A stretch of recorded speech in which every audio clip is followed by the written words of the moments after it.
ರಥ ಸಂಪರ್ಕದಲ್ಲಿರಿ, ಮತ್ತೆ ಮಾತಾಡಿಸ್ತೀನಿ. Just pass ಟ್ರೇಲರ್ಗೂ ತಟ್ಟುತ್ತಾ ಈ ಕಾಂಟ್ರವರ್ಸಿಯ ಬಿಸಿ. ಇವತ್ತು ಜಸ್ಟ್ ಪಾಸ್ ಸಿನಿಮಾದ ಟ್ರೇಲರ್ ಲಾಂಚ್ ಇತ್ತು. ಟ್ರೇಲರ್ ಲಾಂಚ್ಗೆ ಮುಖ್ಯ ಅತಿಥಿಯಾಗಿ ಚೀಫ್ ಗೆಸ್ಟ್ ಆಗಿ ದರ್ಶನ್ ಆಗಮಿಸಬೇಕಾಗಿತ್ತು.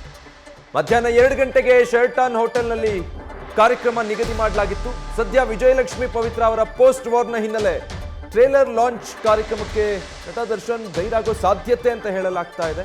ಆ ಮೂಲಕ ಈ ಕಾಂಟ್ರವರ್ಸಿಯ ಬಿಸಿ ಜಸ್ಟ್ ಪಾಸ್ ಚಿತ್ರತಂಡದ ಟ್ರೇಲರ್ ಲಾಂಚ್ ಈವೆಂಟ್ಗೂ ತಟ್ಟಬಹುದಾ ಅಂತ.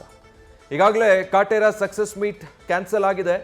ಕಾರಣಾಂತರಗಳಿಂದ ಅದನ್ನ ಮುಂದೂಡಲಾಗಿದೆ ಅಥವಾ ಕ್ಯಾನ್ಸಲ್ ಮಾಡಲಾಗಿದೆ ಅನ್ನೋದಷ್ಟೇ ಚಿತ್ರತಂಡದಿಂದ ಗೊತ್ತಾಗ್ತಾ ಇರೋ ಮಾಹಿತಿ. ಮತ್ತೊಂದು ಕಡೆ ಇವತ್ತೇ ನಿಗದಿಯಾಗಿದ್ದಂಥ ಮತ್ತೊಂದು ಕಾರ್ಯಕ್ರಮ ಇದು ಜಸ್ಟ್ ಪಾಸ್ ಅನ್ನೋ ಕಾರ್ಯಕ್ರಮದ trailer launch event.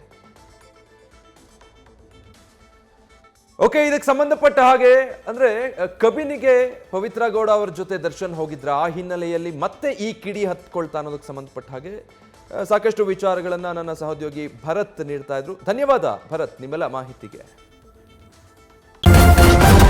News first ನಿರ್ಭೀತಿಯಿಂದ ನಿಮ್ಮ ಪರವಾಗಿ.